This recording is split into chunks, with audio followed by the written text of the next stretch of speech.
After Union Major General Ambrose Burnside's disastrous attacks at the Battle of Fredericksburg and the misery of what became known as Burnside's Mud March, the now defamed general offered his resignation, but United States President Abraham Lincoln refused to accept it and instead sent Burnside west. He would command the Department of the Ohio, which encompassed the states of Kentucky, Indiana, Ohio, and Illinois. The Midwestern states, because of their economic attachment to the Southern states, possessed many anti-war citizens and politicians. As a result, Burnside would issue General Order No. 38, which declared that any person found guilty of treason will be tried by a military tribunal and either imprisoned or banished to enemy lines. In May 1863, a prominent anti-war politician named Clement Vallandigham held a rally in opposition to the war and spoke out against Abraham Lincoln and his administration. Burnside sent men to report on the rally, and it was their notes that provided evidence to the general that Vallandigham's speech went against General Order 38. The Ohio politician was placed under arrest. Additionally, Burnside sent troops to shut down the Chicago Times, which was running anti-war editorials. When Abraham Lincoln got word of these actions, he ordered the Chicago Times back open and used Burnside's General Order 38 to send Vallandigham into Confederate lines. The president went further and said that Burnside had exceeded his power by shutting down the Chicago Times. By June, the Tullahoma campaign began, and Union Major General William S. Rosecrans began maneuvering and pushing Confederate General Braxton Bragg's Army of Tennessee away from Murfreesboro and Nashville and Middle Tennessee in general. By July, the Confederate Army was in and around Chattanooga, defending the vital railroad hub. To combat the Union forces converging on Chattanooga, the Confederate government gave Bragg the Army of East Tennessee with about 17,000 men. The Army of East Tennessee exercised authority over East Tennessee with installations throughout the region, but when it was added to Bragg's forces, those units began to join the larger Army of Tennessee around Chattanooga. One group of men didn't join Bragg, however. Cumberland Gap, the well-fortified mountain pass, stood alone in East Tennessee. A brigade of soldiers under Brigadier General Archibald Gracie III was stationed at the Gap, but was sent to Bragg, leaving just a single brigade of 2,000 men under the command of Brigadier General John W. Frazier. Frazier admitted that some of the regiments under his command were suspect, and he feared they would not fight an engagement if the Gap was attacked. Nevertheless, he stood firm, waiting on word from Confederate Major General Simon Bolivar Buckner to either join him at Chattanooga or withdraw toward Bristol, Virginia. By August, Rosecrans and the Army of the Cumberland began maneuvering against Bragg again, hoping to separate the Confederate Army of Tennessee from Atlanta and the rest of Georgia, and capture Chattanooga in the process. In conjunction with Rosecrans's movement, Burnside would invade East Tennessee to finally bring it under Union control. The region was heavily pro-Union, and after 2 years of Confederate authority, they would be happy to see Union forces occupy the area. Burnside formed up his newly created 23rd Corps, scattered throughout Kentucky, a little over 8,000 men, and began his invasion of East Tennessee on August 20th, 1863. Only light Confederate resistance remained in the region, except for the 2,000-man garrison at the Gap. His 8,000-man corps, over half of them mounted, in a 5-pronged attack, cut through the Cumberland Plateau of Appalachia, with a cavalry detachment led by Colonel Foster making it to Kingston and under orders from Burnside to press on to Knoxville. Foster made it to Knoxville on September 2nd and captured a number of locomotives and train cars. Foster then drove out any Confederate resistance and chased them to the city's outskirts.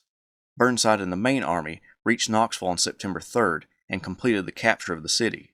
Before he left for Tennessee, Burnside gave Colonel John DeCourcy a brigade of men to act as the far eastern prong of the invasion force, with the objective of capturing Cumberland Gap. To completely surround the Gap, Burnside sent Brigadier General James Shackelford northeast toward the Gap. Additionally, Burnside dispatched his troops throughout the region to push back any Confederate forces. By September 5th, both Shackelford and DeCourcy were putting pressure on the Gap by sending out skirmishers to harass Frazier's pickets. By September 8th, both brigades converged on the Gap. Frazier got conflicting reports from his superiors about whether to abandon his position or to stay, but before he could leave, the 2 Union brigades surrounded his position. Burnside became concerned about the Gap's capture and dispatched another brigade under Colonel Samuel Gilbert to the Gap, accompanied by Burnside himself. But this force would take a couple of days to arrive. In the meantime, DeCourcy established communications with Shackelford on the south side of the Gap and attempted to fool Frazier into surrendering. Over a distant ridge, DeCourcy marched a section of his brigade. The troops would descend into the valley and then secretly maneuver behind that ridge over which they had marched, then recross it. DeCourcy hoped that Frazier would believe that more troops were arriving, but the ruse didn't work. To strain the food supplies of the Confederates, Shackelford sent his cavalry into the area just below the gap and attacked a force guarding a mill that the rebels used to grind their cornmeal. Members of the 62nd North Carolina fled after the Yankees fired one volley and ran into the entrenchments in the gap, screaming that the entire Yankee army was after them. Shackelford's men burned the mill, further tightening the noose around Frazier's neck. Both brigade commanders sent requests for Frazier to surrender, but he refused them all. A few shots rang out from the Confederate earthworks, but no major fighting took place. When Burnside arrived with Gilbert's brigade and personally asked for Frazier's surrender, the Confederate commander gave in to Burnside, knowing that with Knoxville captured, his command stood no chance of survival, and he thought it best to prevent any senseless bloodshed. At 3 p.m. on September 9, 1863, the Gap's garrison formally surrendered. The regiments lined up on the Harlan Road, handed over their ammunition and weapons, and stayed there until the next morning, when the captured rebels began their march to Crab Orchard, Kentucky, where they would board a train destined for Chicago and the Camp Douglas prisoner of war camp. However, not all would make it to Chicago. During the night, many would slip away through the mountains and go on to fight against Union occupation of their region. As Burnside rode back to Knoxville, he set up a stable communication system and supply line from that city and the new Union garrison at Cumberland Gap. To keep the garrison in Union hands, he needed a stable connection to that city. Burnside now worked to assert control over the area. But his authority over the area would become contested as Confederate Lieutenant General James Longstreet would be sent north from Chattanooga, tasked with putting East Tennessee back under Confederate control. Once Union Major General Ambrose Burnside captured Knoxville and a good section of East Tennessee, he set about expanding his reach, but Confederate forces in southwest Virginia blocked many of his pushes east. Confederate Major General Samuel Jones used what available soldiers he had in the region to hold off Burnside. One of these brigades was under the command of Brigadier General William Grumble Jones. Jones had been a part of many of the major campaigns of the Army of Northern Virginia, serving under famed cavalry commander Jeb Stuart, but the two butted heads on numerous occasions. After the Gettysburg campaign, Jones was sent away from Lee's army. Now he would perform service in southwest Virginia and East Tennessee. In early November, one of Burnside's brigades, under Colonel Israel Garrard, occupied the town of Rogersville, Tennessee, guarding one of the main approaches from southwest Virginia to Knoxville. Jones and Colonel Henry Giltner's brigade planned to eliminate the Union threat. Garrard, hearing that Giltner's men were approaching, positioned his brigade northeast of the town in preparation for an attack. Jones was south of the Holston River, while Giltner remained on the north side. Jones crossed at Long Shoals and passed in front of Giltner, making it to a road that ran parallel to the road on which Giltner's men traveled. On November 6, 1863, under the cover of darkness, Jones and Giltner maneuvered down the roads toward the Union brigade. Garrard was expecting Giltner, but not Jones.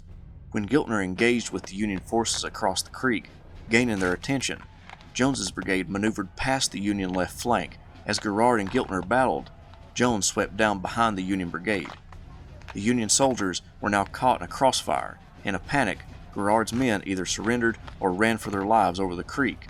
Jones and Giltner gathered up over 800 prisoners, 4 artillery pieces, 2 stands of colors, 60 wagons, and 1,000 horses, with only about a dozen casualties sustained. It was an incredible victory for Jones and Giltner. As the Battle of Rogersville took place, Confederate Lieutenant General James Longstreet traveled north from Chattanooga. The Army of Tennessee commander Braxton Bragg wanted rid of the Corps commander and sent him to deal with Burnside in Knoxville. Longstreet's journey through East Tennessee was an arduous one. The Corps commander suffered from a lack of wagons and supplies as they marched along the muddy roads through towns occupied by sometimes violent Unionists. Major General Joseph Wheeler and his cavalry joined the struggling Longstreet in his attempt to capture Knoxville. Longstreet dispatched Wheeler to the south side of the city as the rest of the Corps attempted to capture part of Burnside's command at Lenore Station. Longstreet was unable to land a strong blow against his Union counterpart at that location because Burnside had pulled his troops back and performed a solid withdrawal toward a vital railroad junction named Campbell Station. As the rebels approached Burnside's position, the 6th Indiana Cavalry engaged with the 6th Georgia Cavalry on the Kingston Road. Colonel William Humphrey placed the 17th Michigan to the west side of the creek and the rest of his brigade to the east. After a short engagement, the Hoosiers fell back, performing a fighting withdrawal, buying Burnside time. Likewise, Humphrey's men, overwhelmed by the numbers of Confederates, withdrew to a hill where the Michiganders prepared to defend the road. The blue troops piled up rails to protect themselves, but more and more of Micah Jenkins's division was coming up the road. Branton's South Carolinians made contact with Humphrey and began to work their way around the left flank of the Union Brigade. Colonel Huntington Smith of the 20th Michigan sat atop his horse as bullets whizzed by. One passed over his horse's neck, and Smith stated, "That is getting pretty close." The next bullet smashed into his own head, toppling him from his horse. Humphrey ordered the 17th Michigan to charge and drove the South Carolinians away from his flank. The stunned men from the Palmetto State attempted to regroup as the Michiganders were recalled. Humphrey knew that another fresh brigade was coming to reinforce Branton in his front, so he fell back again to a third position, with the help of some men from Hartramp's command and David Morrison's brigade. Jenkins again attempted to outflank the Union position by deploying Anderson's Georgians to the far right of the line. The 36th Massachusetts and the 8th Michigan wheeled to the left to deliver a deadly enfilading fire into the Georgians. The surprise attack on their flank brought the attack to a halt and ultimately forced them to fall back. Again, Longstreet's troops were halted. Burnside was ahead of the rear guard, making preparations for the next stand. This time, the Union troops would hold the ground near the Concord Road. The ground was unusually open, which gave the Union artillery a beautiful field of fire desired by any commander of the war. Burnside reinforced his lines and held a good number of troops in reserve, so he could rush them to the flanks if they came under threat. When Longstreet's men approached, they intended to overlap the Union defenders' flanks. Seeing the right flank in possible jeopardy, the 29th Massachusetts was dispatched to help the 2nd Michigan in their stand on the extreme right. Confusion ran through the Confederate battle line, however. Longstreet wanted both Lafayette McLaws and Micah Jenkins to use their divisions to flank the Union position on either side. Humphrey's Mississippians on the left advanced to the extreme left and threatened the Union flank and rear, but were held off by Union reinforcements. It was passing into the late afternoon, and neither McLaws nor Jenkins had made a significant push to turn the Union flank. The accounts vary on who advised the next movement. Evander Law claimed that he suggested it to Jenkins, and Jenkins claimed that he conceived of the idea. Nevertheless, George T. Anderson, Law, and Henry Benning were to hit the Union left flank. When the brigades got into position, Jenkins thought Law was not far enough forward, that he was going to hit the Union front rather than the rear, so he called off Anderson's advance and ordered Law in alone. However, Burnside was watching this movement of troops carefully and was already preparing to pull his men back to another position. With one brigade to guard against any pursuers, Burnside's men pulled back again. Longstreet regrouped his infantry and artillery to begin the pursuit again. Although some infantry had engaged, this fight was mostly between Burnside and Longstreet's artillery. When the Confederates made it to the site of Burnside's next stand, the Union guns were again trained on the approaching rebels. Longstreet again tried to outflank Burnside, sending Benning and Law to the right, but a heavy artillery bombardment stopped them, although the rebel skirmish line did get close enough to fire shots on the blue troops. By this point, it was growing dark, and a light drizzle made the cold weather miserable on the pursuers. Burnside again pulled back. The Battle of Campbell Station was over. Burnside lost 31 killed, 211 wounded, and 76 missing for a total of 318. McLaws never reported his casualties, but Jenkins did. He reported 174 men as casualties, but a good estimate for Longstreet's losses is about the same as Burnside's. Longstreet had missed a great opportunity to deal a decisive blow against Burnside before the Union commander found safety in the fortifications of the city. Burnside performed the withdrawal from Lenore Station masterfully, forcing Longstreet to expend lots of energy and pulling him further and further away from Braxton Bragg and Chattanooga.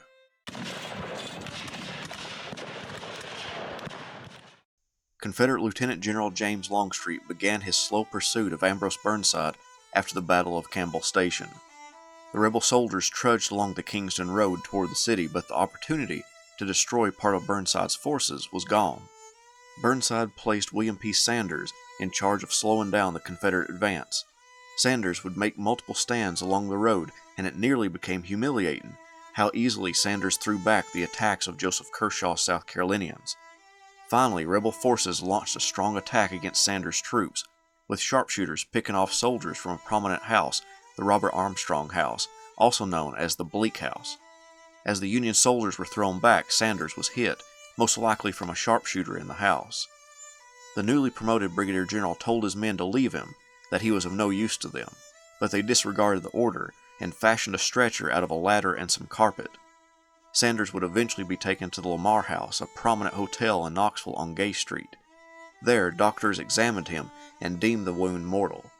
When Sanders was informed of his fate, he stated, "Well, I am not afraid to die. I have made up my mind upon that subject. I have done my duty and have served my country as well as I could." Sanders asked to be baptized, and Reverend J. A. Hayden of the Methodist Episcopal Church in Knoxville performed the ceremony, with Burnside kneeling beside his bed. At 11 a.m. on November 19th, Sanders passed away from his wounds. He would be buried in the yard of the Second Presbyterian Church.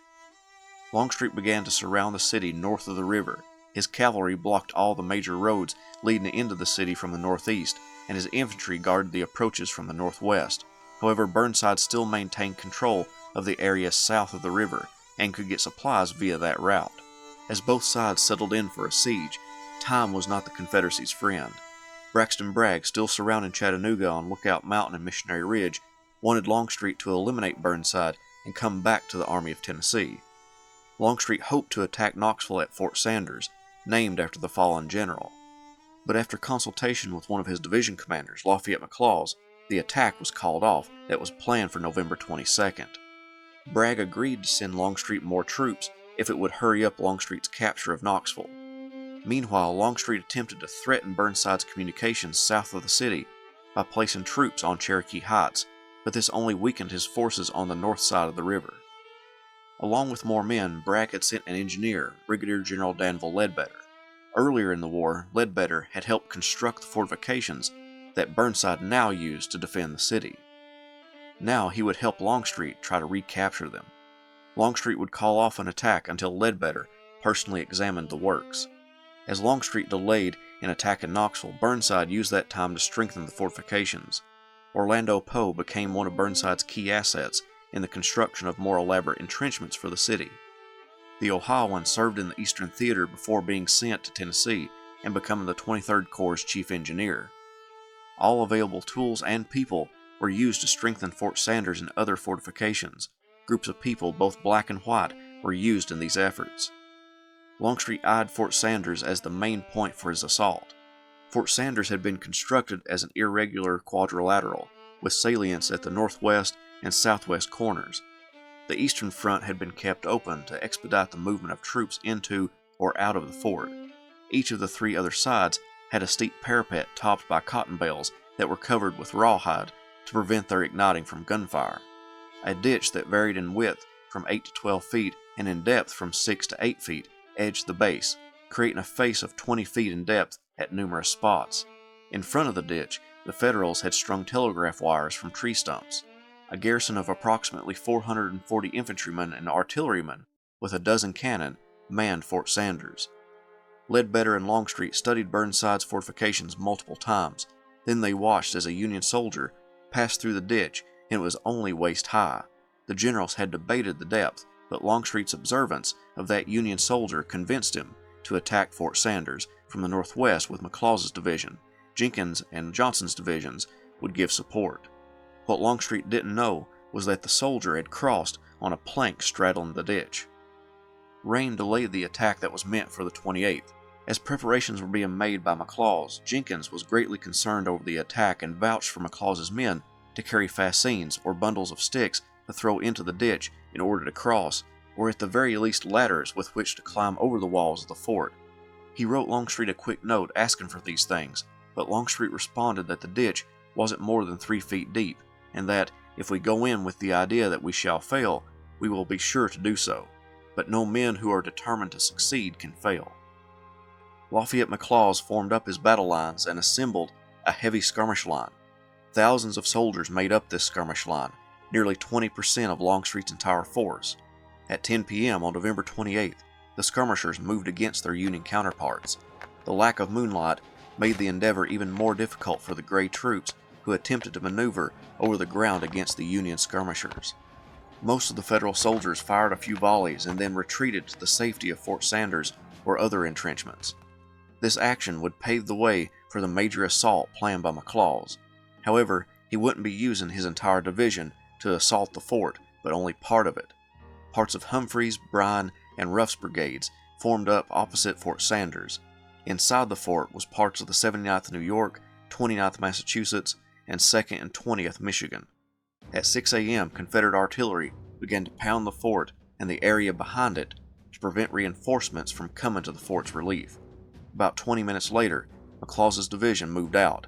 The telegraph wires between the stumps in front of Fort Sanders tripped the first two lines of men, but once they discovered what was in front of them, it was crushed underfoot and the men moved on. Roman candles fired by the Union gunners illuminated the rebels as they approached. The Confederate attackers got to the ditch and stopped for only a moment before jumping into the ditch, attempting to avoid the rifle fire from the Union rifled muskets. The rain and then frost overnight produced ice, making the climb difficult. Many came crashing back down into the ditch. Despite the difficulty of the climb, 3 Confederate flags were planted on the fort's parapet from the 13th Mississippi, 17th Mississippi, and the 16th Georgia. The color bearer of the 51st Georgia attempted to enter the fort through an embrasure, but when he did, Sergeant Francis W. Judge of the 79th New York grabbed the man and dragged him through it, capturing the rebel and his flag. Judge would receive the Congressional Medal of Honor for his deed. Sergeant John Dunn, also of the 79th, shot off his ramrod and threw the weapon at 2 Confederates approaching him. He missed, then picked up an axe, wielded it against one rebel, while his friend shot the other. McLaws's men in the ditch were pelted with pieces of wood, and some Union soldiers lit artillery shells and threw them into the ditch. When 4 Confederates entered an embrasure attempting to pass through it into the fort, a Union gunner pulled the lanyard for the cannon containing double canister. He stated that the enemy was reduced to atoms, with nothing remaining that appeared to be human. Part of the 20th Michigan to the Confederates' left and the 29th Massachusetts from the right came out of their trenches and fired into the ditch. Officers and men who survived the attack recalled that most of the damage incurred came from the grenades and the flanking fire from those 2 units. McLaws's men began climbing out of the ditch and heading back to the Confederate lines. Bushrod Johnson's division and Anderson's brigade from Jenkins's division had advanced a couple hundred yards from the fort, but didn't advance further. Longstreet and Johnson rode to within 500 yards of the fort and saw the Confederate soldiers streaming back to the safety of their lines and knew the attack had failed. Longstreet would officially recall his men and assess the damage. It was 6:45 a.m. The infantry struggle for the fort lasted only 20 minutes. While Longstreet was still on the field, official word of Braxton Bragg's defeat at Chattanooga reached him.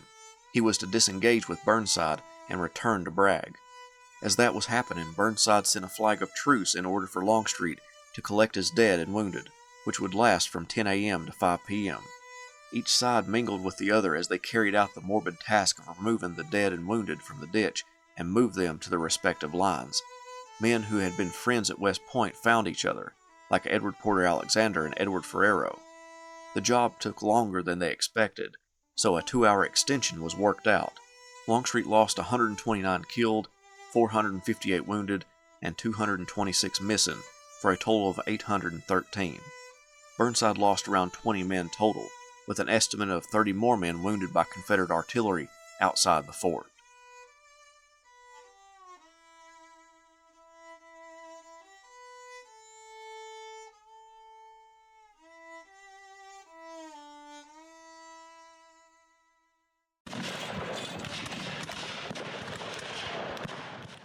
During the battles for Chattanooga, including Lookout Mountain and Missionary Ridge, Union Major General Ulysses S. Grant didn't forget about Ambrose Burnside and his isolated command at Knoxville, Tennessee.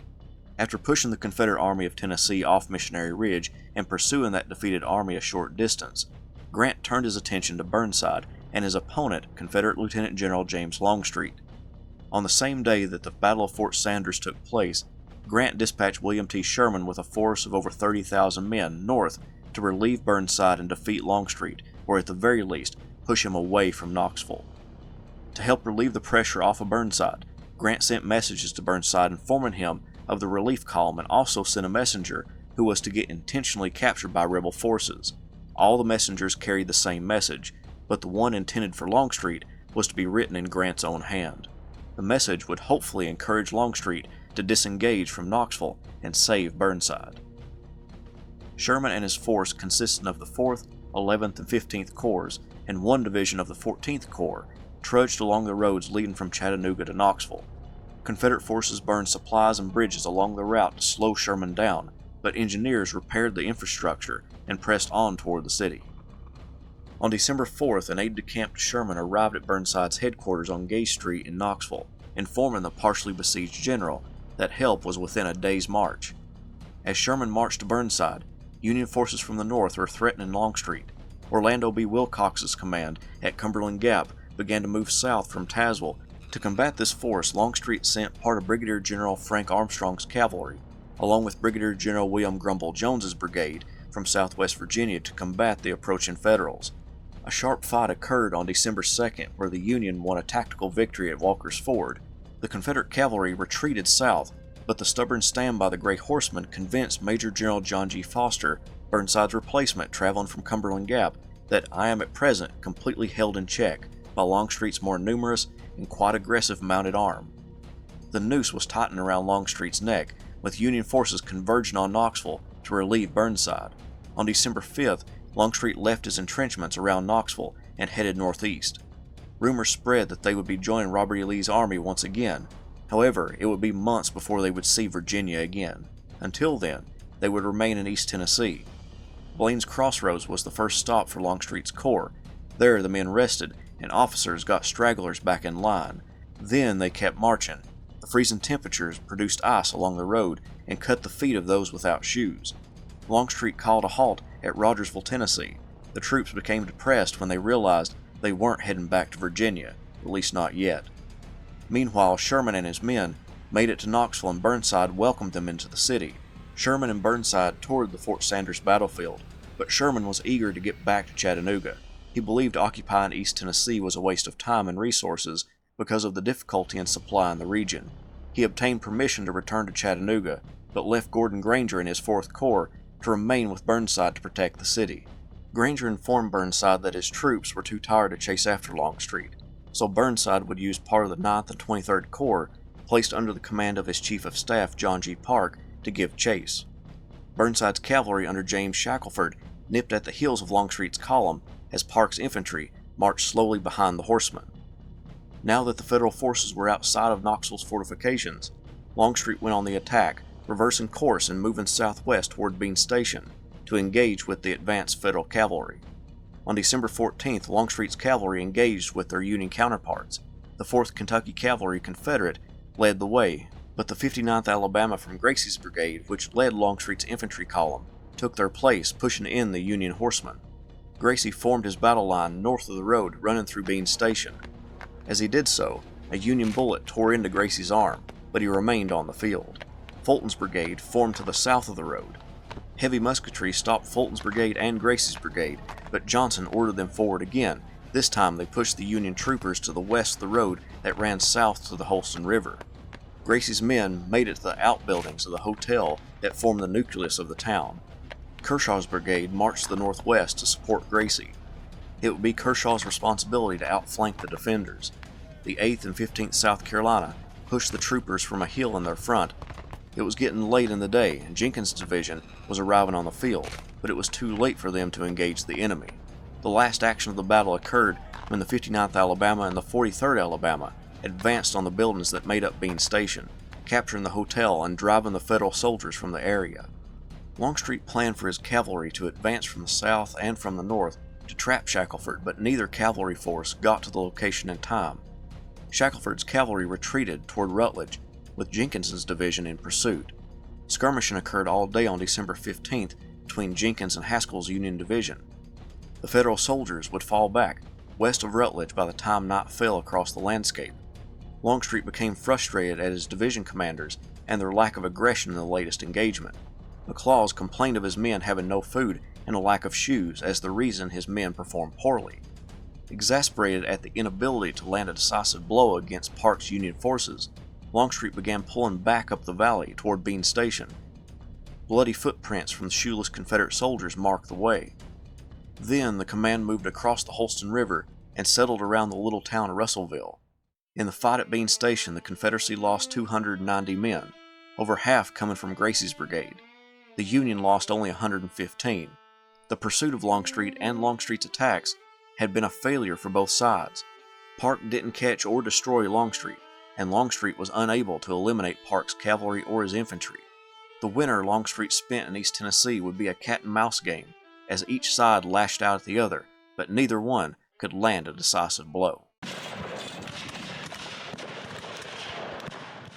Union General and Commander of the Union forces in East Tennessee, John G. Foster, remained at Knoxville, but his troops would place constant pressure on Longstreet's corps while the Confederate soldiers remained in the region.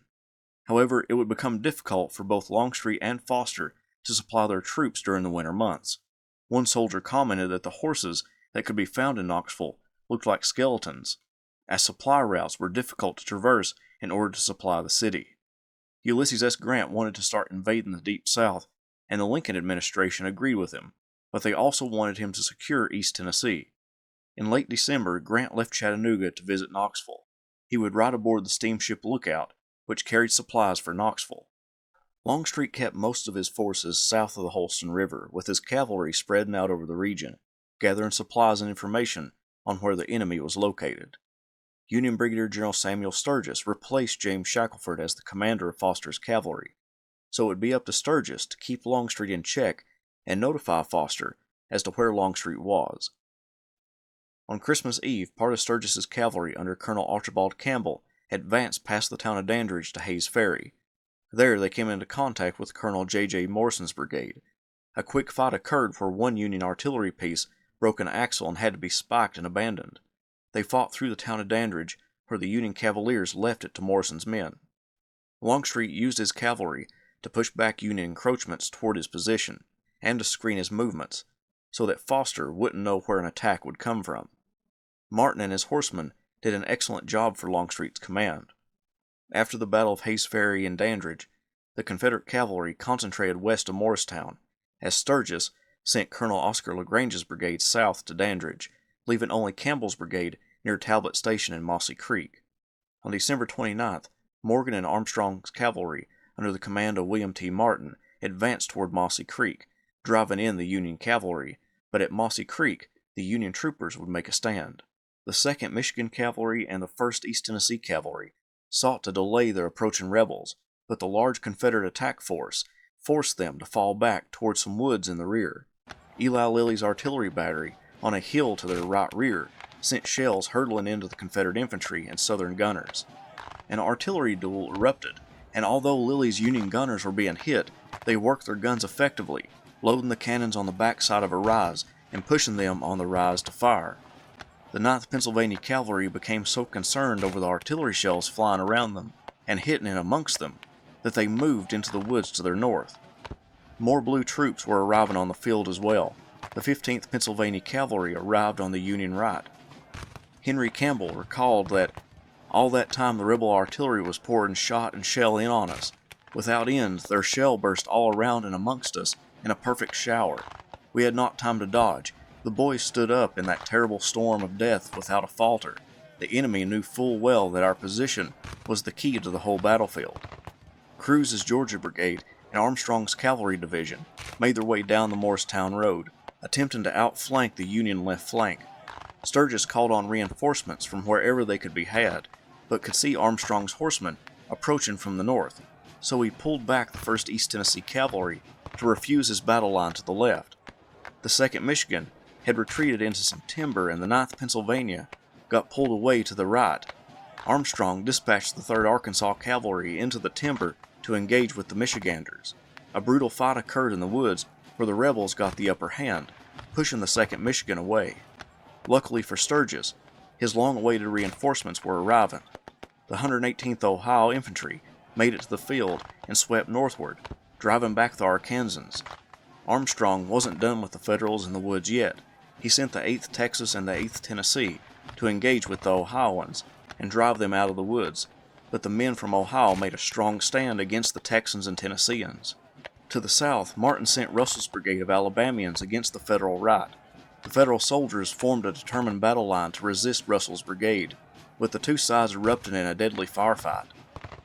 Lilly's battery outside of the woods was holding off Cruz's Georgians with canister, but the Georgians were approaching the Union position. The 118th Ohio saw this movement and disengaged with the Texans and Tennesseans in their front, letting the East Tennesseans to the rear get the Confederates' attention. The Ohioans charged the Georgians, sending them back in haste to their batteries.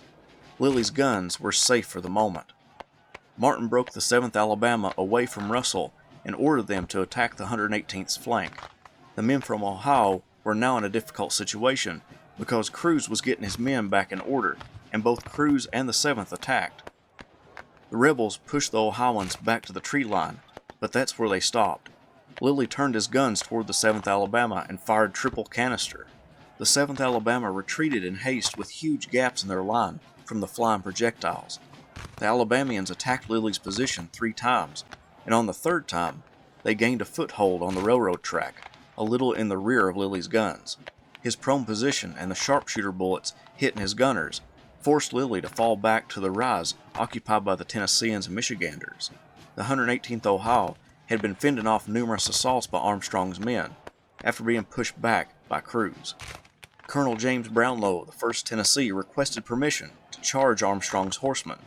Colonel Campbell was reluctant, but they needed to stall until Union reinforcements made it to the field. Campbell relented, and the 1st Tennessee charged the rebel brigade.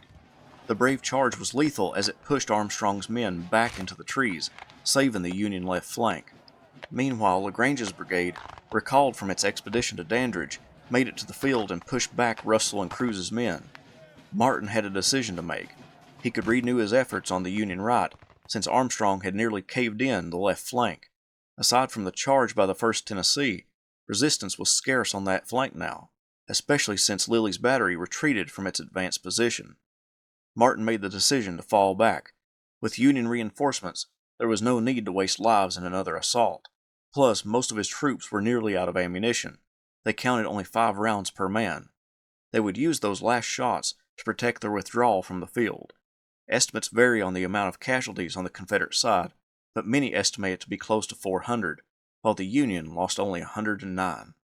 Welcome everyone to History Gone Wilder, part of Half History Will Travel. I am your host, the Wilder historian, Dr. Lucas Wilder, and as the Battle of Mossy Creek was being fought, James Longstreet was planning for a possible push into Kentucky. Confederate Lieutenant General James Longstreet kept an eye on the state of Kentucky.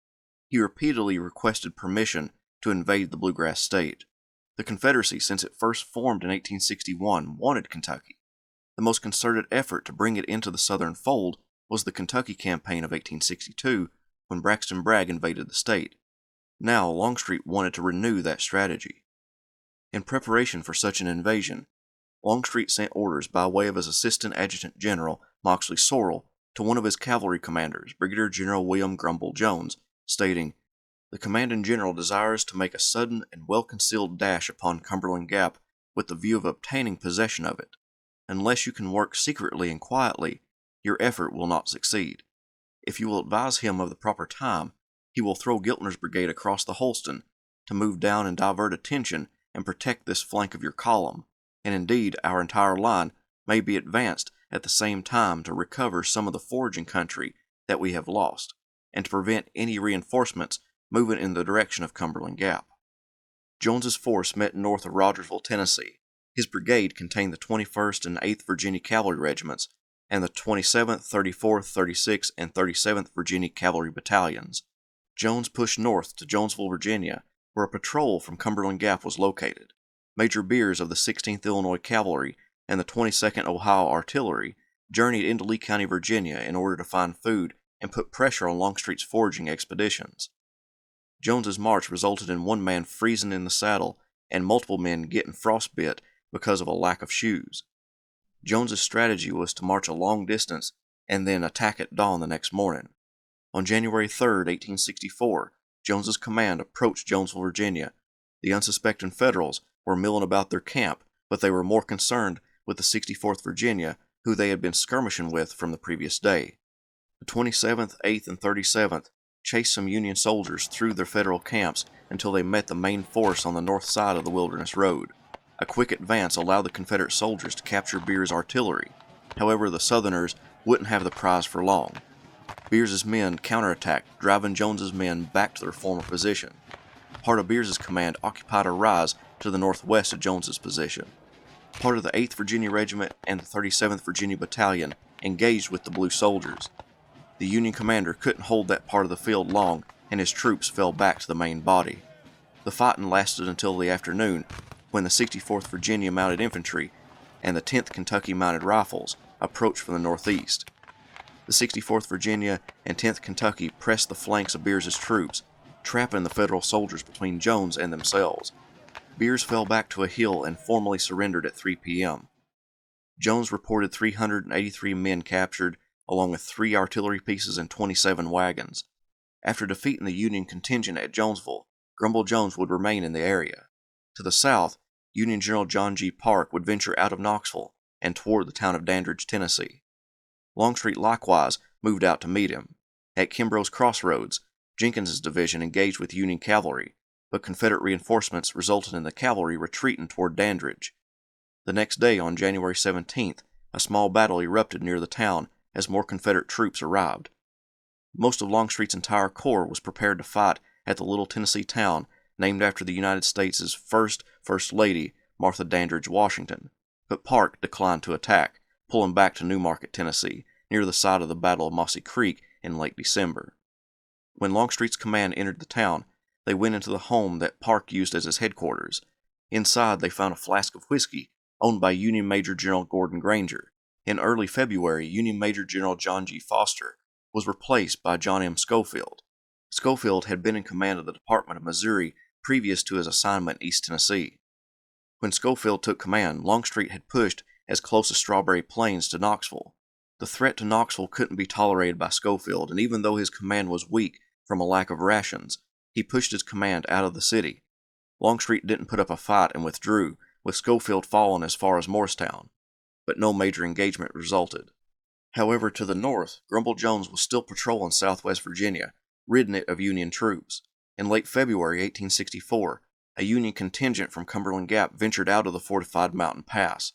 Jones jumped at the chance to eliminate the Union threat. He approached the Federals from the east and planned to launch a surprise attack on February 22nd. Jones's force rode down the Wilderness Road toward Cumberland Gap through Lee County, Virginia. Many of the men from his command called the surrounding countryside home. He sent all but the 34th Virginia Battalion west to get in between the Federal soldiers and their garrison at Cumberland Gap. Jones's brigade arrayed themselves from Indian Creek on their right to the Wilderness Road on their left. When the order was given, the 8th, 21st, and 27th charged the Federal units. The Union commander attempted to rally his men to fight against the charging Confederates. However, he was hit by a bullet in the groin. With their commander down, any semblance of resistance faded away, and many Union soldiers simply surrendered. Some ran through Indian Creek, but the 91st Indiana ran north toward the Cumberland Mountain. Many of them got away, even though the Confederate cavalrymen gave chase.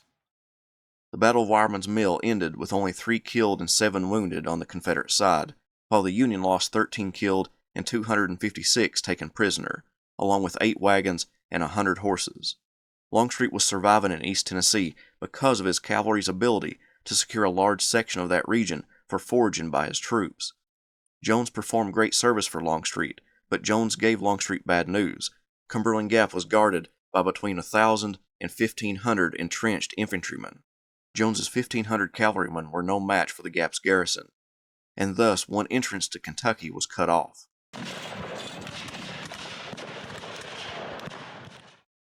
During Longstreet's time in East Tennessee, he filed charges against many of his subordinates for various military inadequacies. While the small battles were being fought, courts were being held to prosecute those Longstreet believed inadequate. One of Longstreet's targets was Lafayette McLaws, one of his longtime division commanders. McLaws inquired as to why charges were being brought against him. He was told that he exhibited a want of confidence in the efforts and plans which the commanding general has thought proper to adopt. In the filing of the courts-martial, Longstreet focused on McLaws's failed attack on Fort Sanders. The filing stated that McLaws failed to push his skirmish line far enough forward. He failed to select the best units for the assault, and he failed to provide ladders to exit the ditch in front of the fort. McLaws didn't stand for such an accusation and began preparing for his defense. One of the biggest advantages on the division commander's side was the fact that he had been told he didn't need any kind of material to cross the ditch because it was deemed too shallow. McLaws even wrote to the Adjutant General Samuel Cooper to argue that Longstreet was using him as a scapegoat for his own deficiencies during the campaign. Longstreet's co-conspirator in the attempted removal of Braxton Bragg from command of the Army of Tennessee, Simon Bolivar Buckner, was appointed the president of the court. When the court convened in Morristown, Tennessee, Longstreet postponed it because of the active campaign. It was convened again in Newmarket, Tennessee, but was postponed again because of the active campaign. By March, the court finally convened at Greenville, Tennessee, for a couple of days and at Midway for a couple of days. Longstreet testified before the court and asserted that McLaws's ill-prepared men and their battle formation resulted in the failure in the attack on Fort Sanders. McLaws reached out to the now former Army of Tennessee commander Braxton Bragg, who was in Richmond advising President Jefferson Davis. Bragg had his own misgivings about Longstreet and wanted to help McLaws defeat Longstreet in court. If the court decided against McLaws, then Bragg would press charges against Longstreet for disobedience of orders, neglect of duty, and want of a cordial cooperation and support. Of the 3 charges against McLaws, he was found innocent in 2 of them. The only guilty charge was that he failed to supply ladders to his troops. They found that even if the ditch was shallow, he should have taken every step to ensure that his men could get out of the ditch. In May, Samuel Cooper would exonerate McLaws of any wrongdoing and restore him to field command. Brigade Commander Jerome Robertson, leader of the famed Texas Brigade, was another target of Longstreet's frustrations. Before the Battle of Chickamauga, Longstreet had problems with Robertson. He was supposed to appear before a board, but Longstreet's East Tennessee campaign canceled the appearance. At Bean Station, Micah Jenkins, Robertson's division commander, became irritated at Robertson's inability to obey orders. Robertson argued that his men were underfed and couldn't attack as ordered. The court for Robertson was held on February 12th. After only 1 day it was over, but no report was filed. Robertson was allowed to return to Texas to take charge of the reserve troops. Evander Law was the 3rd subordinate to feel Longstreet's wrath. When Longstreet installed Micah Jenkins in command of John Bell Hood's division, bypassing Law, Law took exception to that. Law refused to remain subordinate to Micah Jenkins. In December 1863, Law had offered his resignation and wanted a transfer to the cavalry. He asked for a leave of absence to present the letter to the Confederate government in Richmond, which Longstreet agreed to. Once he arrived in Richmond, on the advice of his friend John Bell Hood, Law let Hood present it to the Secretary of War, which he did but did not submit. Afterward, Hood convinced Law to reconsider and destroy the letter. Since he hadn't officially resigned or submitted his resignation, Law returned to Tennessee to take command of his brigade once again. Longstreet, seeing Law, fumed with anger. Not only did he believe that Law requested leave under false pretenses, but he had heard rumors that Law's Alabama brigade sought service in their native state, and Law's trip to Richmond was an effort to get them that transfer. Longstreet had Law arrested. Months later, Samuel Cooper would drop the charges against Law and appoint him a position in the cavalry. On March 8th, Longstreet left Greenville, Tennessee to meet with Robert E. Lee about a possible campaign in Tennessee or Kentucky. Longstreet suggested that Lee bring the Army of Northern Virginia west, and they could invade Kentucky together and have the Army of Tennessee guard Richmond. Earlier in the winter, Longstreet asked for thousands of mules and horses so he could launch his own invasion of Kentucky, but those demands could not be met. Longstreet brought it up again, but it was just not feasible. Lee, Longstreet, Davis, and Bragg met, and the talk centered around Middle Tennessee. They wanted Longstreet to cut the rail line between Nashville and Chattanooga, which would threaten the Union Army in Chattanooga and northern Georgia. Longstreet wanted Joseph E. Johnston, the new commander of the Army of Tennessee, to join him, but he was informed that Johnston didn't have enough transportation to launch such a large offensive. On March 18th, Longstreet returned to Greenville, Tennessee. John M. Schofield, the Union commander in East Tennessee, pushed as far as Bull's Gap to gain information about Longstreet's force and their disposition, but was forced back. Schofield knew that Longstreet would eventually leave East Tennessee and wanted to land a blow to his Confederate opponent. But when the 9th Corps was recalled back to the east, Schofield's troop strength was greatly reduced. By early April, Longstreet's command was at Bristol, Tennessee/Virginia, where they remained for about 2 weeks before leaving for Lee's Army of Northern Virginia in mid-April. With Longstreet out of the region, the East Tennessee campaign came to a close, but Confederate forces still persisted in the area, sometimes in small bands and sometimes in more concentrated forces. Schofield didn't stay long in East Tennessee. He transferred to the region, believing it to be the location of major fighting to win himself glory, but when he arrived he realized that glory did not abound in the region. With the 9th Corps gone to the east, Schofield was left with very few troops. The 4th Corps was also called away for the Atlanta campaign, and soon Schofield would join the Atlanta campaign. East Tennessee would still be the site of many small engagements, as both sides vied for the agriculturally rich region, and Union forces would begin to push toward the major salt works in southwest Virginia by the end of 1864. Longstreet's East Tennessee campaign is a black eye on the Confederate general's record. The campaign yielded no material gain and drained the resources of the Confederacy. Likewise, the Union commanders who opposed Longstreet, except for Burnside, who had defeated him at Fort Sanders, was criticized for allowing Longstreet to remain in the region without bringing him to battle.